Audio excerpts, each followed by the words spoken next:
Okay, all right. Okay, sir, can you hear me clearly? Yeah. Can you state your name and ABC number for the record? Paul Matus, 125355. Thank you, sir, and good morning. Good morning. You're appearing before the Arizona Board of Executive Clemency for a revocation hearing regarding your community supervision. This hearing is regarding the 2 alleged violations listed on your warrant of arrest. You should have been given a form notifying you of this hearing at least 5 days ago. I see that you signed that form on March 28, 2018. Is that correct, sir? Yes. That form listed your hearing rights. One of those rights is that you could hire at your expense a lawyer to represent you. If I'm correct, we have a lawyer in the room representing you. Is that right, Mr. Matus? Yes. I would like to introduce you to the members of the board conducting the hearing. You cannot see us as this is a telephonic hearing, but in the hearing room, we have our esteemed board chairman, Dr. C.T. Wright, the Honorable Mr. Michael Johnson, the Honorable Ms. Gail Rittenhouse, the Honorable Mr. David Neal, and my name is Nathan Jonas. I'll be serving as the hearing lead for this hearing. Also present in the room. Now, Mr. Matus, when I read the allegations to you, you need to respond whether they are true or false. If you believe an allegation is false, the board will take testimony from the Department of Corrections, and then we can talk about it. Now, in this case, we have a department report number suggesting that there may be a pending charge. So when I read the charges to you, you have the choice of stating whether or not it is true, false, or you wish to remain silent. Do you understand, sir? Yes. This hearing will be conducted in 2 phases. Phase 1 will be to determine if you violated the conditions of community supervision, with Phase 2 deciding if your supervision should be continued or revoked. I will now read from the warrant of arrest to begin the first phase of the hearing. According to the warrant of arrest, you violated the conditions of supervision and have lapsed or probably about to lapse in the criminal razor company as follows. Allegation number 1, violation condition 12C, as demonstrated by you operating a motor vehicle without permission from your assigned parole officer and without a valid Arizona driver's license, vehicle registration, and insurance on or about March 3rd, 2018. Now, Mr. Matus, is this true or false, or do you wish to remain silent? False. Thank you, sir. And allegation number 2, violation of condition 12B, as demonstrated by you knowingly associating with offender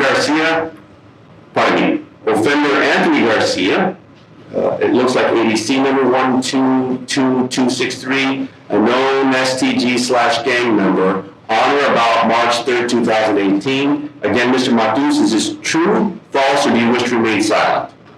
False. Thank you, sir. Being that you stated false on both allegations, we're going to take information from our community corrections officer, and then we'll ask you some questions. Then the board will vote on the first phase of the hearing. Do you understand, sir?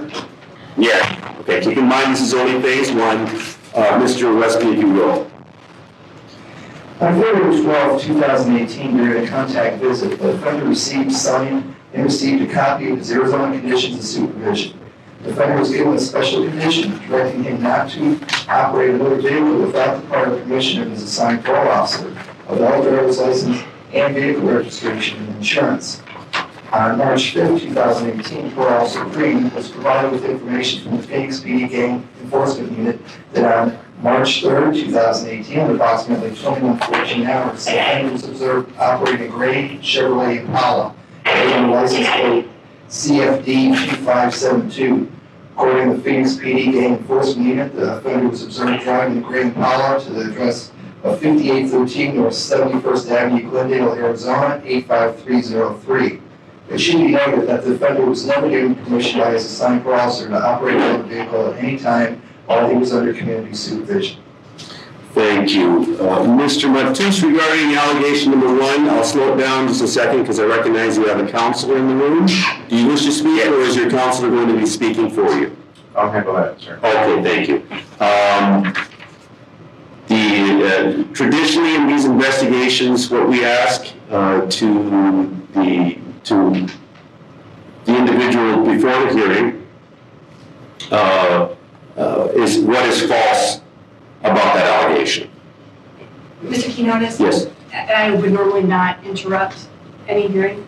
But as I sit here in candor to... Yeah, you must come up here and state your name. Yes, pardon me. Thank you, Mr. Board Chairman. Ellen Dahl from the County Attorney's Office. In candor to the Tribunal Council and to members of the board, I think there was misinformation shared. We had not seen the allegations prior to today that had been filed by the parole officer.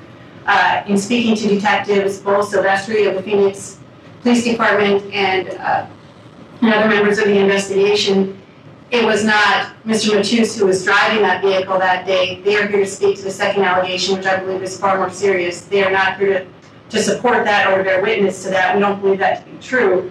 There was misinformation. But the second allegation, we are here to speak to that. Ma'am, are you saying that you did not see the warrant itself?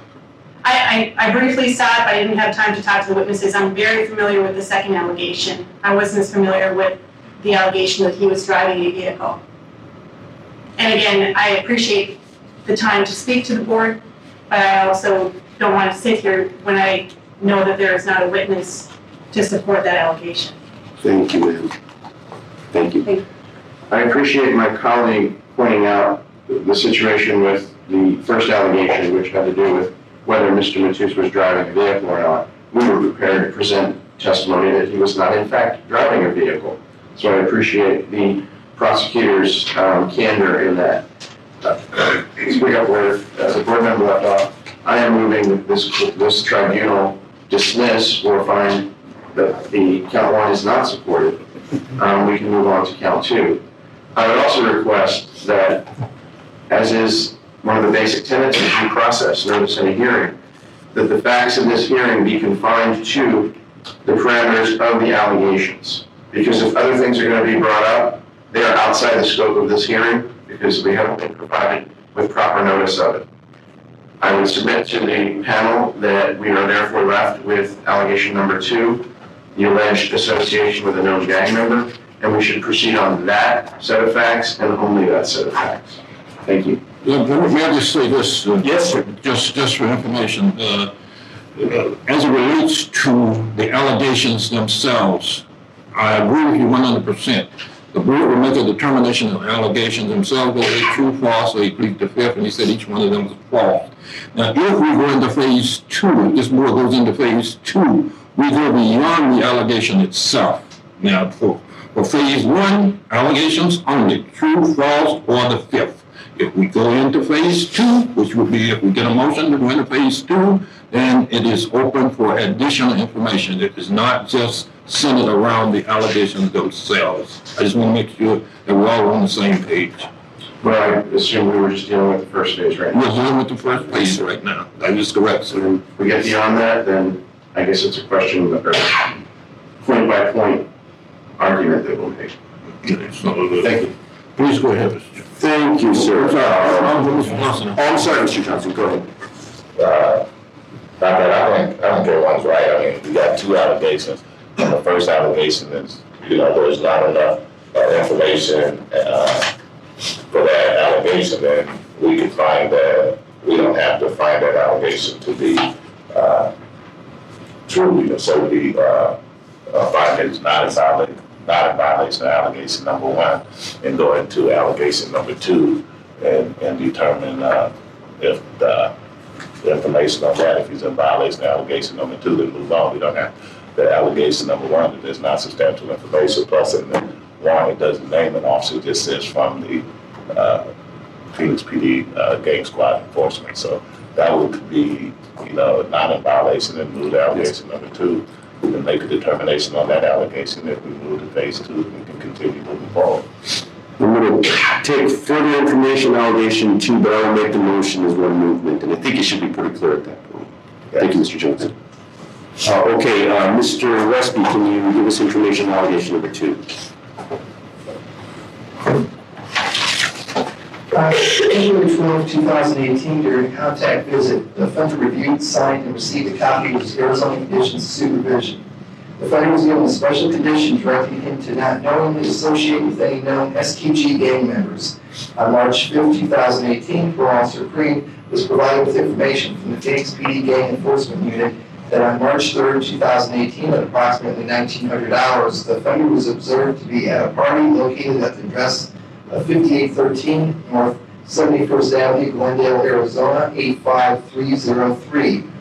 On March 3rd, 2018, at approximately 20 hours, the offender was observed by medium speedy gang enforcement units to be having face-to-face contact and associated with Garcia Anthony, 122263, a known validated STG gang member with the New Mexico Mafia. It should be noted that Garcia Anthony, ADC number 122263, was also on community supervision at the time of their contact. Thank you, Mr. Westby. Now, Mr. Matus, on the telephone, I'll ask that same question again. Do you wish to speak to what is false about that, or do you wish me to defer to your counsel? Yeah, I say it's false. Okay, so, To my counsel. okay, thank you, sir. Mr. Councilman. If you take the podium, sir. Yes, sir.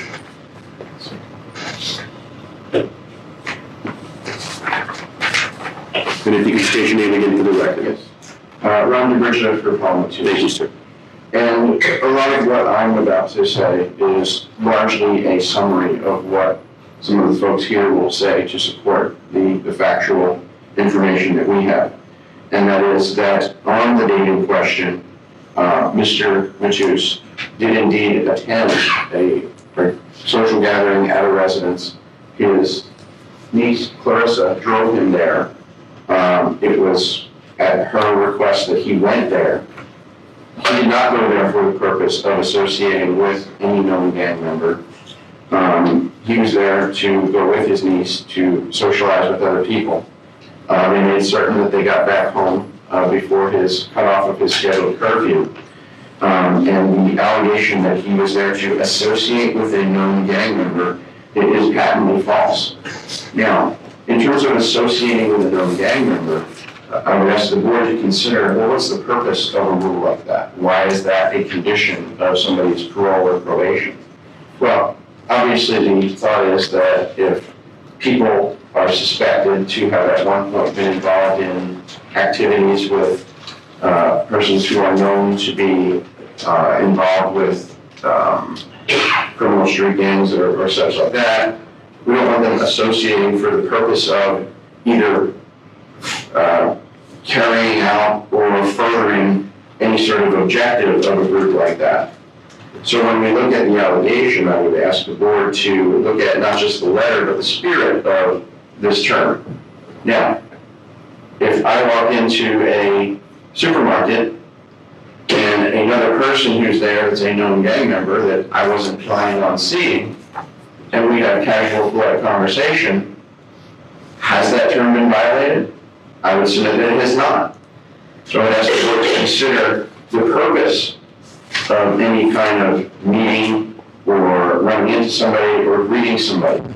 But I fully expect that the testimony you will hear would be that Mr. Matus went to this gathering, private gathering. There were a number of people there. I believe it was a birthday party of some sort.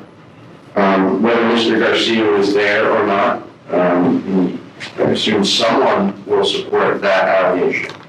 But to the extent that this Anthony Garcia was there, I would submit that the evidence will show that it was not, this meeting was not for the purpose of associating with a known gang member for any gang purpose. My suspicion is that the detectives will testify that they were observing the situation. Somebody may have seen my client and Mr. Garcia in close proximity or even exchange words, but that doesn't even begin to satisfy the conditions of a violation of a term, which we all know the purpose for. And I believe the testimony you will hear today will bear that out. Thank you, board members. Thank you, sir. For the board members, I'm going to go ahead and make a motion for phase one and see where the votes land, and that is regarding allegation number one, and I'll do it in order, that Mr. Matus is not in violation, and that for allegation two, that he is in violation based on the information provided to us in warrant number 2018-W0650, and information provided by the Department of Corrections, and that is my motion. Second. Agree. Okay. Seconded by Mr. Neal, agreed upon by Ms. Rittenhouse, agreed upon by Dr. Wright, and agreed upon by Mr. Johnson. Okay, Mr. Matus, We're going to go ahead and continue with the second phase of your hearing. It is during this phase that the board will determine whether or not your supervision should be continued or revoked. But before we move on, please stand by, as Mr. Wesby, our community corrections officer, is going to give us additional background information. So, Mr. Matus, if you just remain on the telephone, we will come back to you shortly for questions. You'll be able to speak to the board in detail, or you can defer to your counselor. Thank you, sir. Okay. Mr. Wesby. On January 26, 2018, Mr. Matus was released from the Arizona Department of Corrections.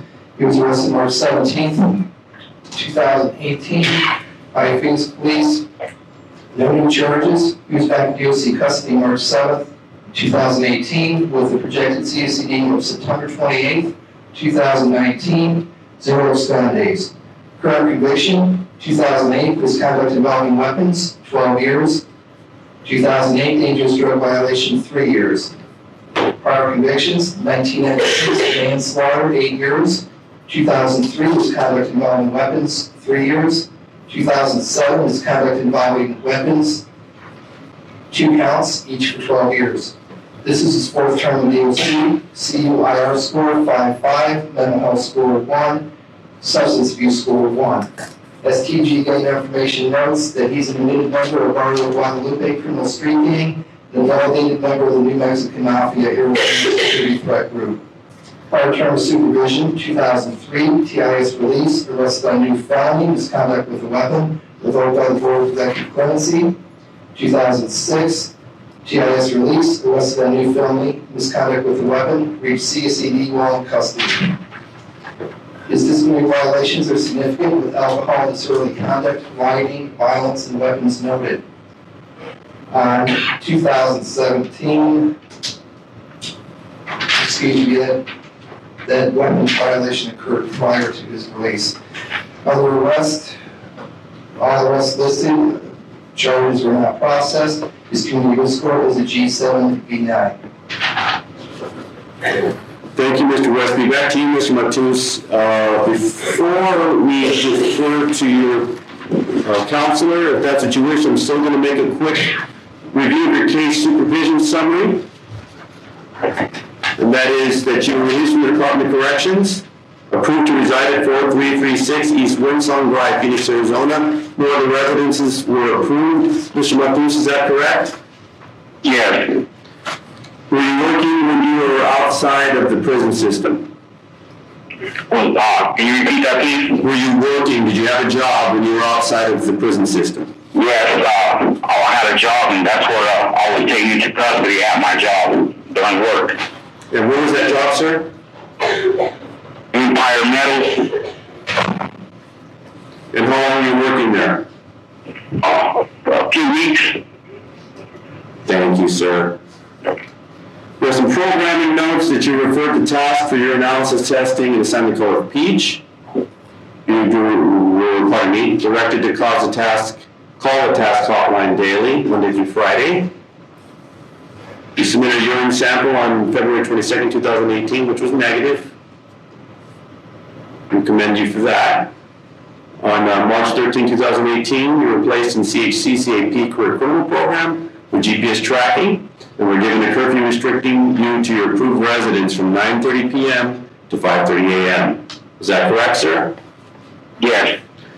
So we have some sanctions notes that you were staffed with your parole supervisor lease and directed to continue CAP career counseling program and given a verbal warning for a curfew violation that occurred on February 24th, 2018. So this is where I'll stop and say,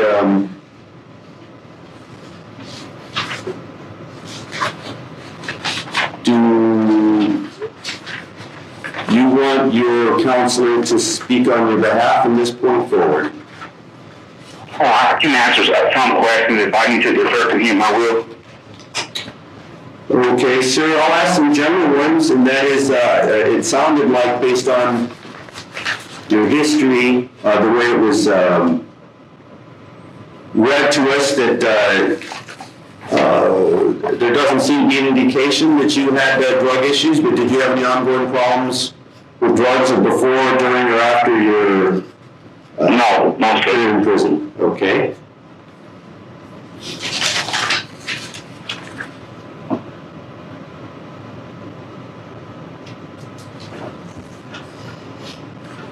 Before we move forward, I'm going to ask my fellow board members if they have any questions. Yes, sir, Mr. Johnson. I want to ask Mr. Wesley a question first. Yes, sir.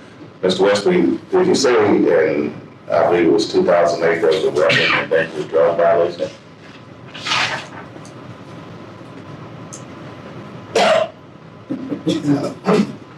Yeah, that's the current offense, is misconduct involving weapons, 12 years, and also dangerous drug violation, he's received 3 years. Okay.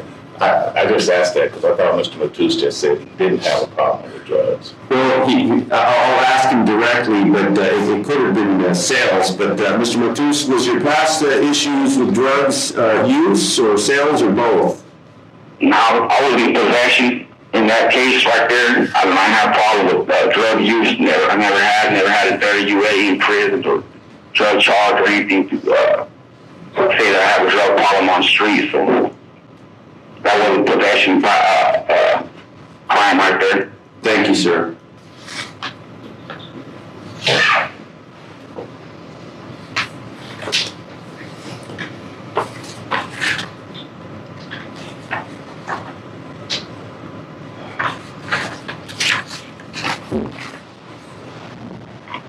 Mr. Board Chairman, I really don't have any further questions until we move on with his counsel making some sort of statement regarding allegation 2. Am I missing something?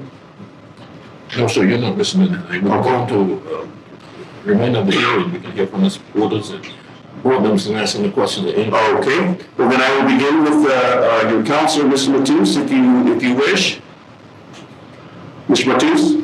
Yes. Would you like your counselor to make a statement on your behalf? Yes, I would. At this point, we're going to move on with your counselor and any statements from your supporters, okay, sir? Yeah, can I say a couple words too after?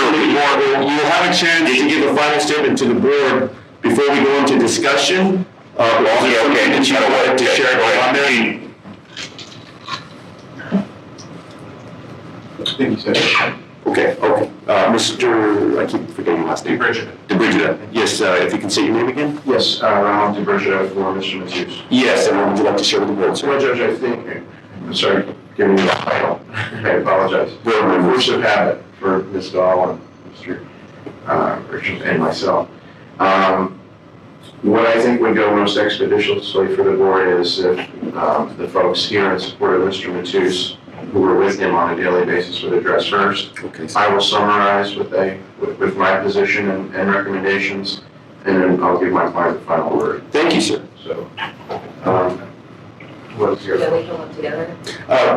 Traditionally, it's separate unless you're interpreting to somebody? No. Okay, yeah, I would actually prefer if you would just come up individually.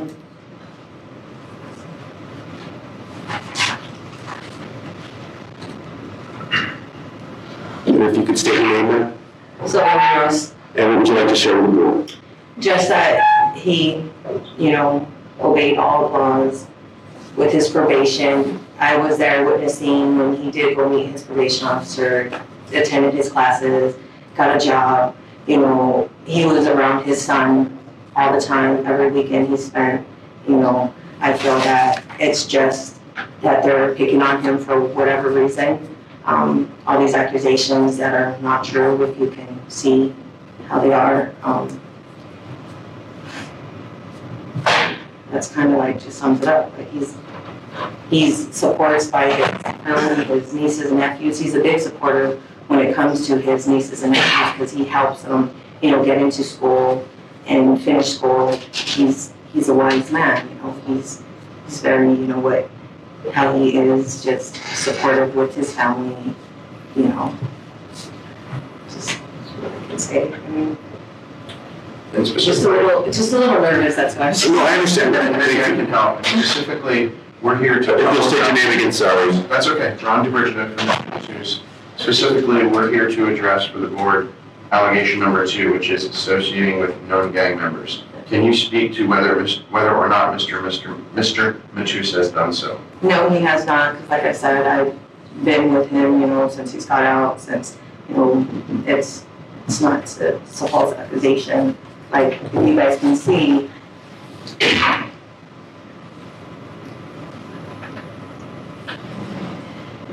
it's kind of me ask you a question? Yeah. Okay, did you say you were at the gathering in question? I wasn't. Okay, so you do not know whether or not, or you did not see whether or not Mr. Matus was in the company of Mr. Garcia, who's named in the allegation? No. Okay, thank you. I'm sorry, ma'am, we have to leave it open for questions. Yes, Mr. Johnson? Oh, sorry. I'm sorry. So what is the relationship that you have with Mr. Matus? Family friend. Okay. Known him since I was young. Okay, the reason I was asking, because you can testify to his behavior or activity while he was out. His behavior was awesome.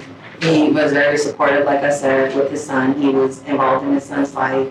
It's a big thing when, you know, a son and a father can communicate and be there, because there's a lot of kids out there that don't have that. Him coming out, getting his stuff together, finding a job, being there for his son is a big role for him, you know. Okay, thank you. Any further questions from board members? Thank you, ma'am. Thank you for appearing before the board.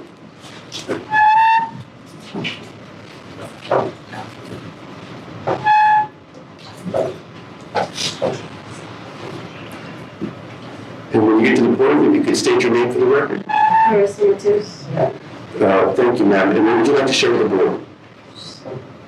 He's a big support on me. You know, I was with him that day, and no, he wasn't in contact. I didn't see. I mean, he was with me. We were at a gathering, and he wasn't in contact with him. He's been doing everything he can while he was out. You know, with his son every weekend.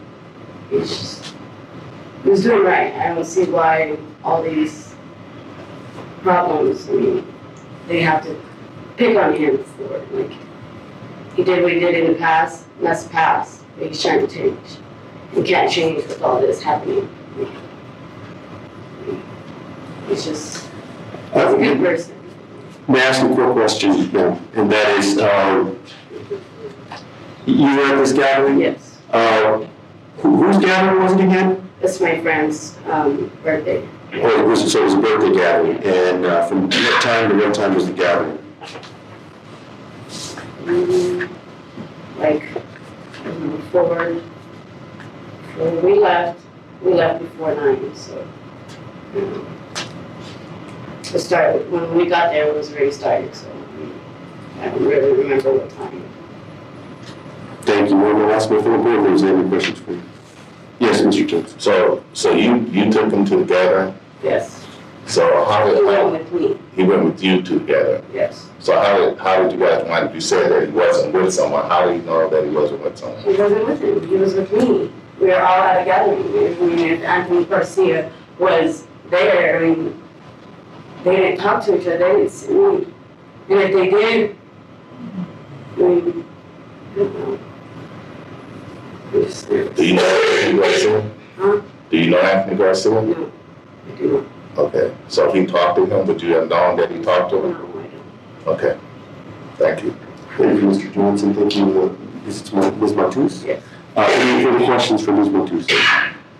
Thank you, ma'am. May I ask a couple? Yes, Ron sir. Bridgeville for Mr. Matus. So that the board has a better idea, how many people would you estimate were at this gathering?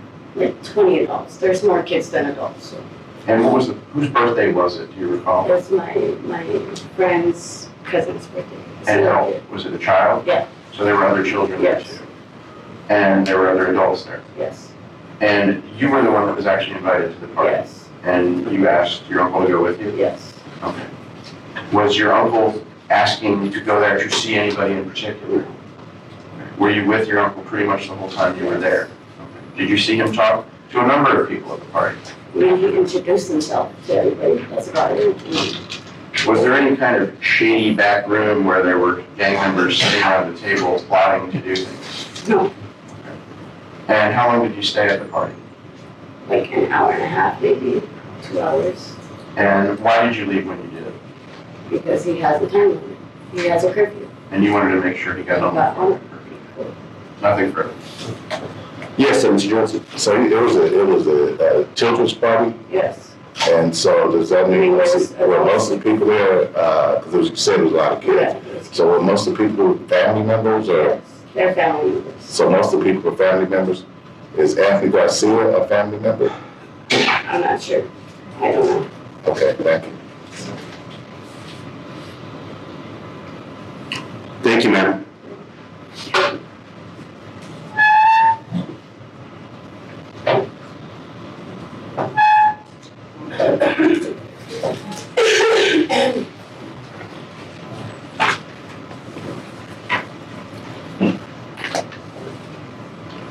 Yes, ma'am. Can you state your name?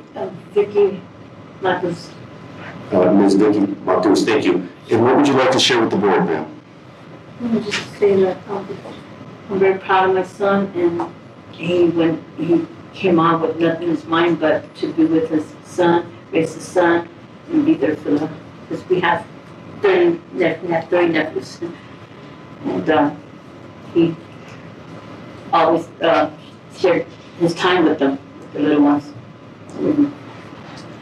And my son has, even as when he was incarcerated, whichever, but my son never hurt anybody. He's not a bad person. Not just because he's my son. He has a good heart. He's a good person. Not to harm anybody. And he's not. I'm sorry, but I'm his mother, so. But I want to ask you a question. Thank you, ma'am. And first of all, thank you for appearing before the board. I'm going to ask my fellow board members if they have any questions for you. Thank you. Thank you for your time, ma'am. I just wanted to clarify, is that all of the supporters? In terms of supporters, that's everybody. Okay, I'm going to go ahead and open up the podium to the prosecutor. If you have a certain order that you would like to.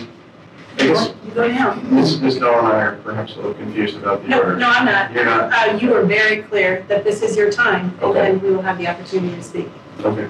Okay, I'm sorry. So you're taking the podium now? Right. And Pardon me. I was thinking that you were bringing that to a close. And I am a bit confused about the procedure here. It is that and I will say out of respect, because we don't like to just say and wait, I prefer to say Mr. Matus. This is Mr. Matus's hearing. Yes.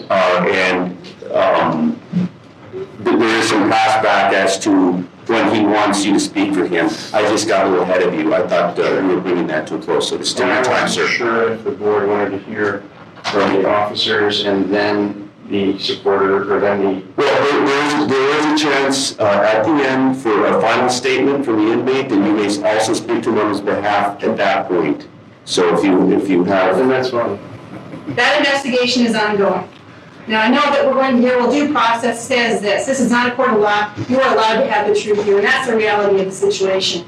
It was on February 10th when this occurred, after the eyewitnesses identified Mr. Matus as being there, and also being an individual they're meeting up with, and so on. And there's also scientific evidence that places Mr. Matus at that crime scene next to the body, without saying too much more. It's difficult sometimes to hear family members come forward, you're only as good as the information you have. But I will say this, he was not staying with his family up until February 10th. It was when parole officers were notified of him being the suspect in the first-degree murder that he then was placed on an ankle monitor and was laid down at that place multiple times. But that's really the reality of the situation. As Detective Silvestri indicated, there is a lot of documentation. Mr. Garcia spent 22 years in prison for murder. The reason I bring that up to you is because he was housed at SMU 2, Browning Unit, the same place as the inmate, for the last 7 years. Mr. Garcia, when he was interviewed on the day that he met with Mr. Matus, said he denied. He said he was caught up in the game lifestyle, he'd been validated, and as you all know, I've been before you many times. There are 40,000 or so inmates in the Arizona Department of Corrections. There are 120 beds for validated members of prison gangs. Now you got your Aryan Brotherhood, your skinheads, Mexican Mafia. It takes quite a bit to get validated, as you all know. But to suggest that Mr. Matus does not know that Mr. Garcia was validated during the same period of time that they were housed and as part of the same Mexican Mafia gang is an insult to your intelligence, if that is suggested, sir. And Mr. Garcia did deny meeting again with Mr. Matus, even though we have eyewitnesses to that. Why? Because he knows that there is not only liability attached to his revocation, but also criminal liability, quite frankly. I will note for you, and it was not brought up, but I'm very sensitive to the time of the board, that in fact, you are even as close as 2017, one of the major violations that was found related to Mr. Matus was a shake that he had in an oatmeal box in December of 2017 in his cell. Mr. Matus is no joke, and he is violent. As recently as November of 2016, it was found that he was flushing liquid substances believed to be an intoxicating substance down the toilet. Before they could go in, he mocked them and swore at the correctional officers, and he poured them down the toilet. He has absolutely no regard for authority. The reason so many law enforcement agencies are following him is because we all know second verse same as the first, unfortunately. I do believe that people can be rehabilitated, but not people like Mr. Matus. And as serious as the allegation is, first-degree murder on behalf of gang motivated, which could call for a capital penalty, that was only 3 weeks after he was out. I would respectfully recommend to the board that he not be released back into the community. Thank you. Thank you. Yes, sir. And just 1 second, I want to make sure that the fellow board members have any questions for you. Yes, Mr. Johnson.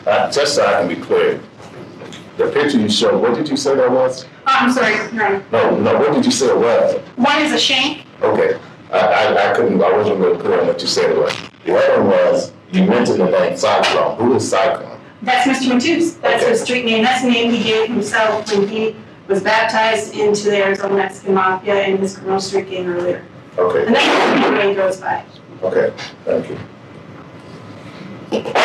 Okay, just to make sure that we cover all the bases before we get to the end and for final statement, is there anybody else on behalf of the government, so to speak, that will be testifying for the board?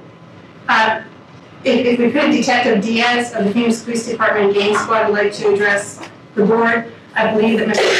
Fisher is fine with us standing on our comments earlier. And is his parole officer also in the room? I am here. Will you be speaking before the board, sir? I will not be speaking before the board. If you have any further questions, the information contained in my report is the information I used in writing the book. Thank you, sir. So if Detective Diaz wishes to close the podium? And I apologize, there was one more thing I was going to add. Yes, ma'am.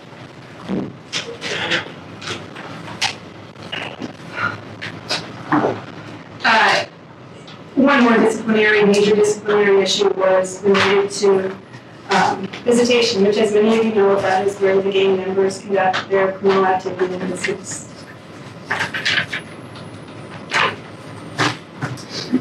There was an informant, an individual who called into the Arizona Department of Corrections in 2016 and said, specifically on May 23rd of 2016, that was where Mr. Matus would conduct business, would be a visitation. He would be telling his visitors, Vicky Matus, his mother, and his niece Clarissa Matus, information during the visit, and they would take notes and ensure that his orders are followed up on. The anonymous caller stated that she did fear for her safety because people would be getting her on the streets over the information that was passed in visitation. And she indicated she was also going to report this to the Guadalupe Police Department. They followed up on that. Now, Vicky Matus and Clarissa Matus were scheduled to visit that day, they did not. However,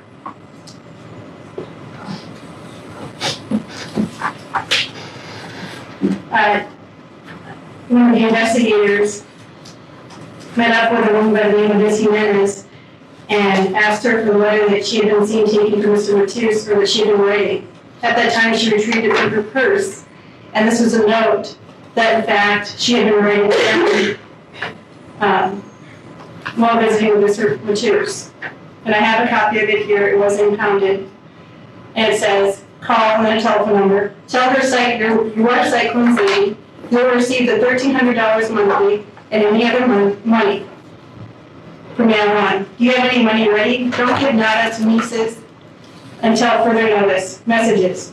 He wants 2,400 for ounce key, just received from him. Give Jacob LCM, which would be Las Cuatros Mises, which is a Colonel Street gang, LCM, a quick bend down if he doesn't have payment for psych. He still owes 2,000. What's up with that? Bagel owes 1,000. Cyclone only received 1,300 2 times, March 9th, late April. Get me with any messages. I come every Monday to see Cyclone. He has $1,000 ounce of glass for your man. And then it goes on with more telephone numbers and more drug-related transactions that you can see right here. That was a note that the woman was seen writing as she met and visited with Mr. Matus. Thank you. I will not stand up again unless you have questions. No, ma'am, and again, I will ask you as the prosecutor, is it necessary for Mr. Diaz to speak? No. Okay. Okay, we're getting close to the end of the hearing, so Mr. Matus, do you have a final statement that you would like to make before the board, or would you like your counselor to speak on your behalf, sir? Yeah, I would like my lawyer to speak first, and I'll speak after him. Thank you, sir. Mr. Reed, this is Mr. Diaz or the parole officer, neither one of those agreed to make a statement, or wanted to make a statement. That's just the question. No, he did not, the parole officer did not have a statement to make. I'd like to say something. Okay, before we continue, we still have a statement that we'd like to receive from Detective Diaz. Yeah, sorry, I'll make this real quick. My name is Detective Diaz. I'm with the Phoenix Police Department's Gang Enforcement Unit. I just wanted to give you a backstory. One thing, the reason why we stayed out there, it was because it was a house party. This wasn't a birthday party. 16 years of law enforcement, this wasn't a birthday party for a young child. There was no little kids getting off cars. There was no blow-up, jumpy things. This was a gang party, in my experience. And our concern at that point is we couldn't leave there until he left, because we wanted to make it safe there, because we knew about his violence potential. Us in law enforcement, we deal with violence potential and try to prevent stuff and make the citizens of Glendale, of this whole city, safe as the best that we can. That's why we stood out there, to make it safe. That's all I have. Thank you, Detective. Any questions from fellow board members? Thank you, Mr. I do believe that parole officer. Yes, yes. Officer, would you like to approach the podium? Thank you. And if you could state your name for the record. Parole Officer Thompson. And would you like to show the board? I didn't think you swore him in, did you? Oh, no, sir, I did not. Thank you for that catch, Mr. Board Chairman. I forgot that he was a late arrival. Let me refer to my notes. And officer, do you solemnly swear to tell the whole truth and nothing but the truth? So help you God or so you affirm. And what would you like to share with the board, sir? I would just like to share with the board that during the intake of Mr. Matus on 128, his conditions of supervision were gone over with him verbally, with a specifically mentioning and advising the offender that association of known gang members and known criminals was not allowed and was a condition of his supervision. The reason this was done was because it's done with every offender. It's done in their conditions. But I did understand that Mr. Matus was a validated gang member, so I was very careful to make sure that we followed those conditions specifically. That's all I have, sir. Just a quick question, as the panel lead here, and I will say this is an opportunity for me to gain clarification. Sure. I'm very sensitive to the status of individuals inside the correction system who are documented as validated STG members.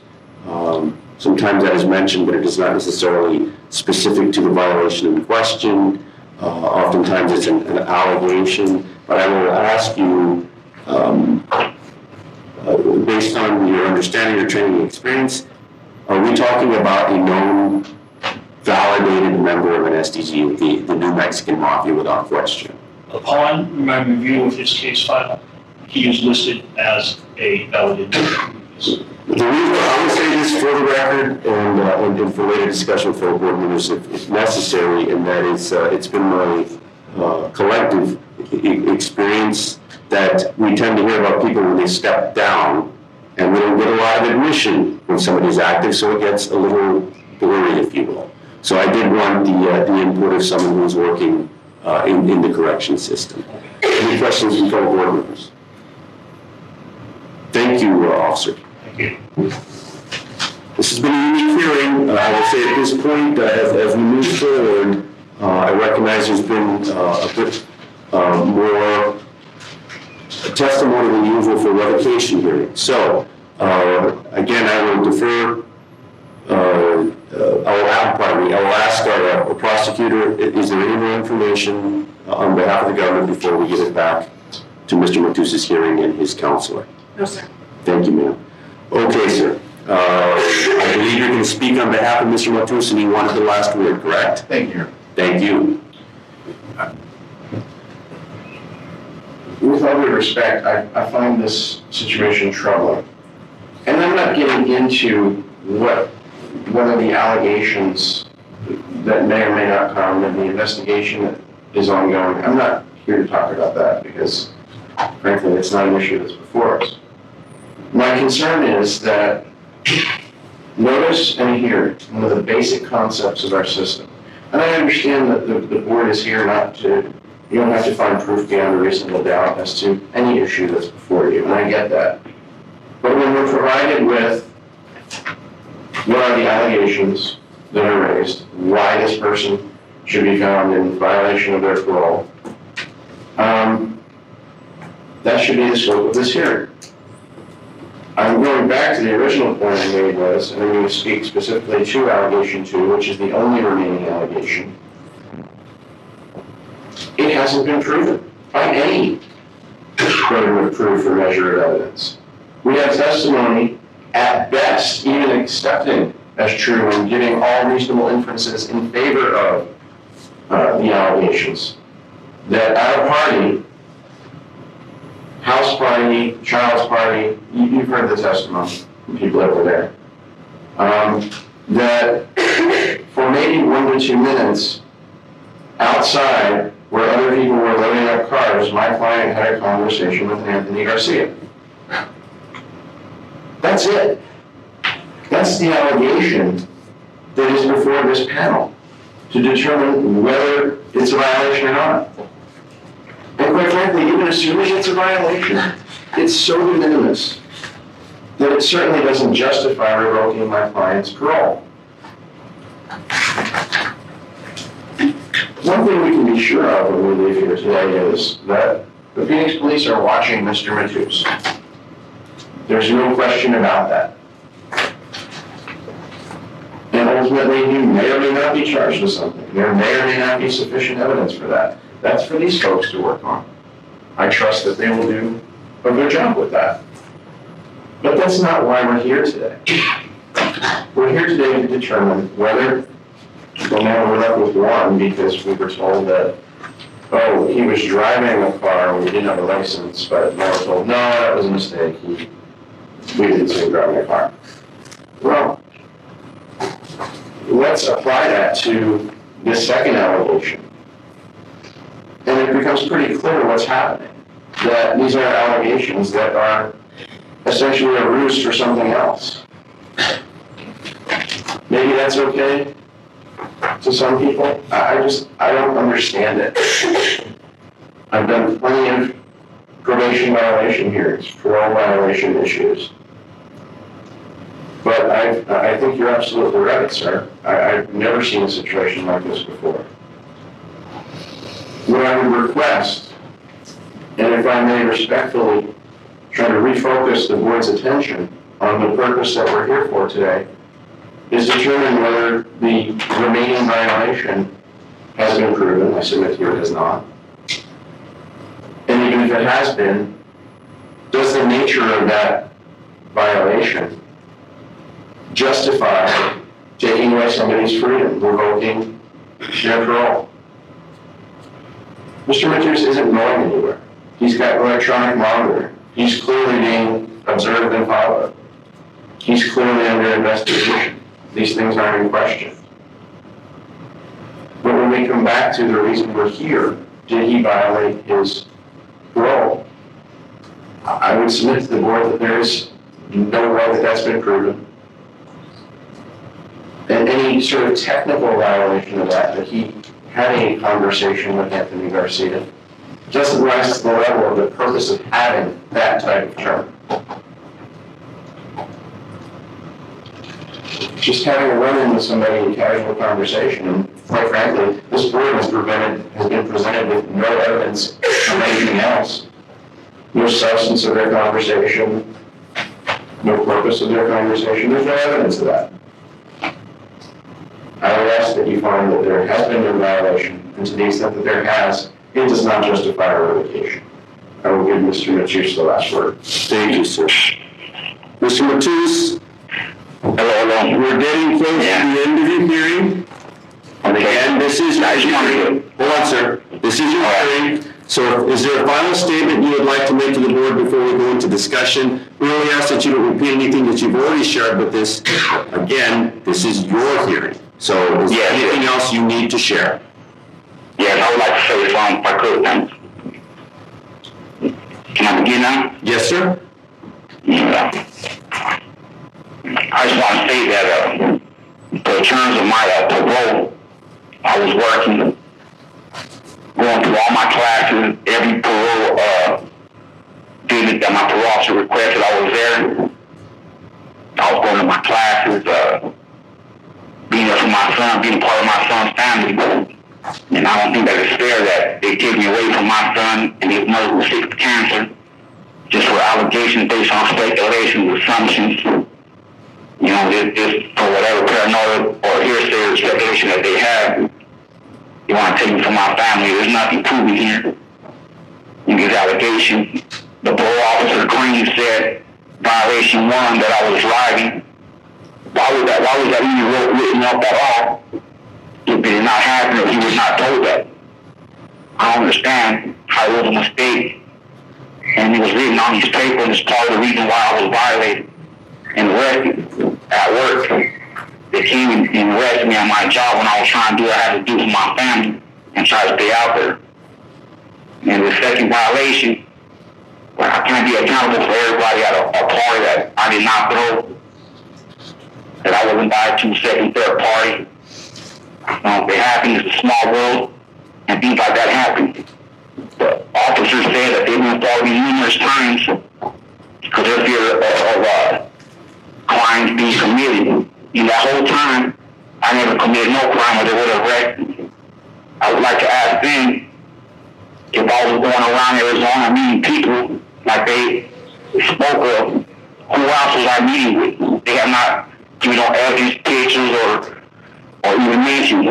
And the whole time they were following me, they observed me meeting up with other people for committing crimes like they alleged. You know, they want to give this big old, in general terms, of FTG, but they have not shown no evidence to support that I was, in the time they were monitoring me, that I was doing what they feared I would do, or what they were alleging that I did. So that makes no sense to me. To me, it's clearly a persecution of me, having this title, this label that they put on me in prison, that they don't allow me to be free out there. You know, it's my experience being here and seeing how they do things. I don't have to be out there doing it, just in their mind, that's what's going to happen, so they follow us, you know. They try to mess with what we're going for our families, being there for our families. To me, it's just unjust that because I was getting this label here, I'm not able to live my life for my kids and my family and everything that they allege right here. There's nothing to support that. You know, they said I was there 1 or 2 minutes. What can you really accomplish in 1 or 2 minutes? And they said when people were leaving, you know, you're at a place and you're leaving, and you say what's up to somebody, and that's it. And you're gone. You know, they had the option to pull me over to see if I was doing anything illegal, and they didn't do that. So that's all I want to say, is that their lack of evidence negligence of the parole claim, writing the sworn as he did with insufficient evidence to me just proves that they had an end game of getting me off the streets at the expense of my family's pain. And that's what they did, and that's what they're trying to do here. And I just want to tell the board that I was on GPS monitor. They knew where I was at every time. You know, if these allegations that they're alleging, I was not no flight risk. I was staying with my PO. They could have contacted me anytime. They said they lost contact. All I had to do was call my PO. Set up a meeting. I'll be there. So I think it's all lies from the government, law enforcement. So that's all I got to say right there. And I hope that the board recognize what is true and what the parole officer has also said that I would do. I was supposed to do my classes, my UA. I was working. That's the only thing that's here that's based on actual proof, and there's evidence to that. Even based from them, everything else is just merely hearsay, speculation, and paranoia of law enforcement. So nothing they said has been proven. They're talking in general terms. Okay, so can you sum this up? Well, that's all I got to say right there, and I thank you guys. I hope you guys relieve you so I can be back with my family, doing what I got to do. Thank you. Mr. Matus, I have one last question before we go into discussion, if I may. Yes. You had stated that it was based on a label that they put on you in the prison system. Who's they, and what's the label? See, here in prison, they have a system where they take you to a board and based on negligent, sometimes falsified documents. They label you as an SEG security threat group, and they isolate you for years at a time here in the unit I'm at now. And when you get that label, it's just like the persecuting your whole life. They're on you. Yes, sir, let's not dance around it. Are you a member of the New Mexican Mafia? No. Okay, thank you. The board will be going into discussion now. It may sound like that we're speaking with you directly, especially because we're on the telephone, but as the board discussing the case amongst itself, before we come to our individual votes, under the open meeting laws of Arizona. So if you'll just remain on the phone, Mr. Matus, we'll come back to you shortly with our decision. Thank you, sir. Thank you. The board is now in discussion. Fellow board members, again, I think this is a very unique case. We've heard quite a bit of information, and I will say as the panel lead, I do want to keep it within the boundaries of what we're talking about, and that is allegation number 2, violation of condition 12D. The allegation that Mr. Matus was knowingly associating with offender Anthony Garcia, known as TG gang member, on about March 3rd, 2018.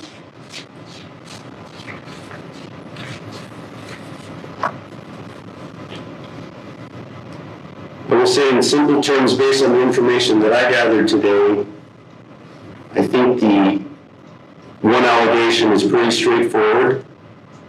And as I see it, that association was witnessed by a sworn officer. And 2 minutes of discussion I do find significant.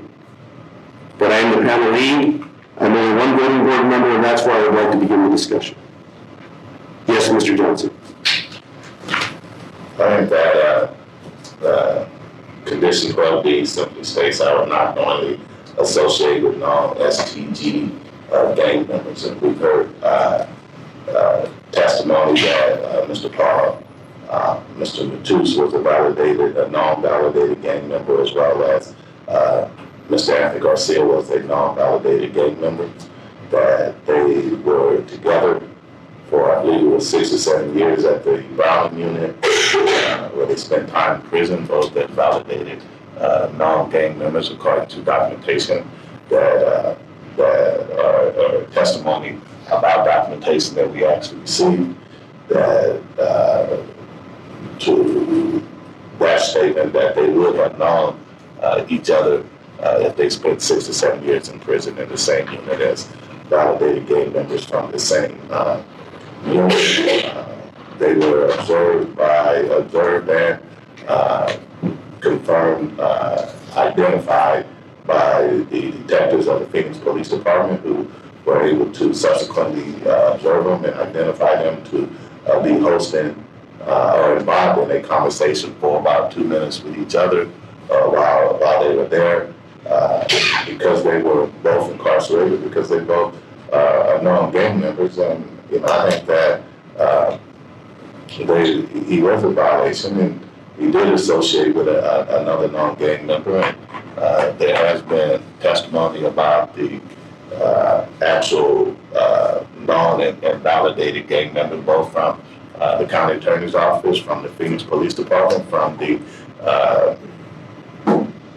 parole officers, that they were known validated gang members. So I think that it's just real simple that, I think they did know each other, that they did associate with each other, and they did engage in a conversation with each other that was observed by the detectives on the Phoenix Police Department and subsequently identified, and that in spite of it was a party, whether it was a children's party or a gang party, the violation is clear to me that there's a clear violation that's there, and based on the other information and the current investigation that may be going on, I feel that there is a threat to the community, and that I'm not supportive of Mr. Matus getting released back out of community supervision. Thank you, Mr. Johnson. Thank you, Mr. Quinones. And just based on information that you summed up, and then it was enhanced by Mr. Johnson.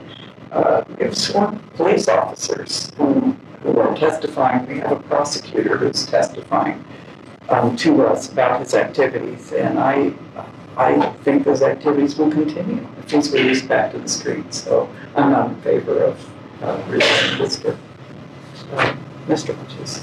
Thank you, Ms. Wiggins. Yes, Mr. Higgins. First of all, I just would like for the record to clarify something that keeps getting thrown out here.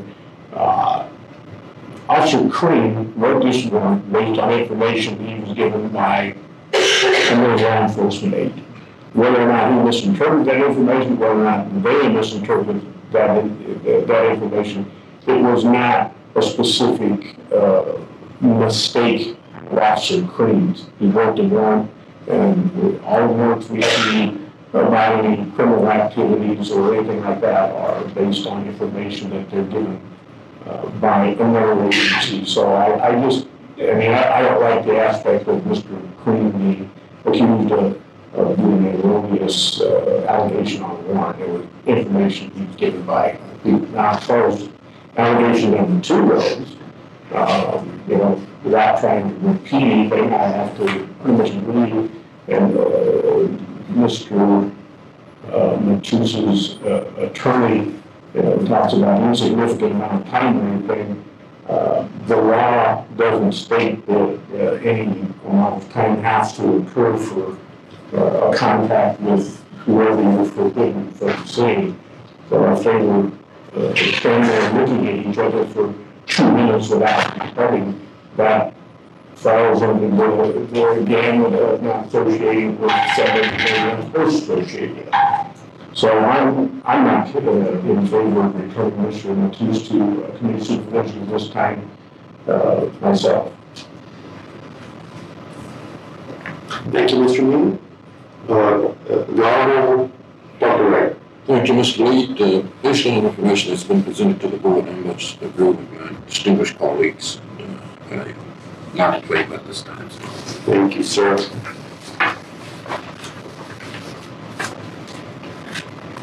Therefore, based on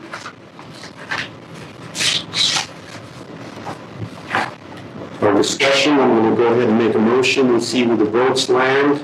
And that is based on the information provided us for warrant number 2018W0650, specifically related to allegation number 2 in violation of condition 12B.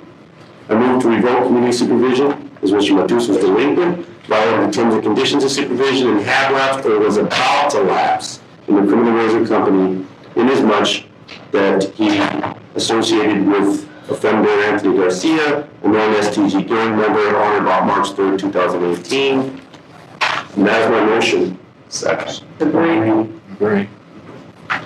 Seconded by the Honorable Mr. Johnson, agreed upon by the Honorable Dr. Wright, the Honorable Mr. Neal, and the Honorable Ms.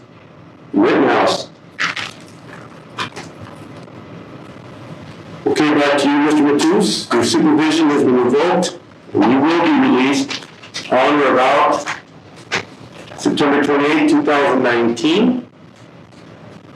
We highly encourage you to take advantage of any programming that's available to you for the remainder of your prison sentence. I encourage you to put together a plan for your release. I recognize that it sounds like a long time, but it is a matter of months. And again, we do encourage you to, again, take advantage of any programming, to put together a plan, and we do wish you a safe and productive return to the community. No further discussion may take place. We thank you for appearing before the board today, and thank you for being so pleasant. And this concludes our hearing. Thank you.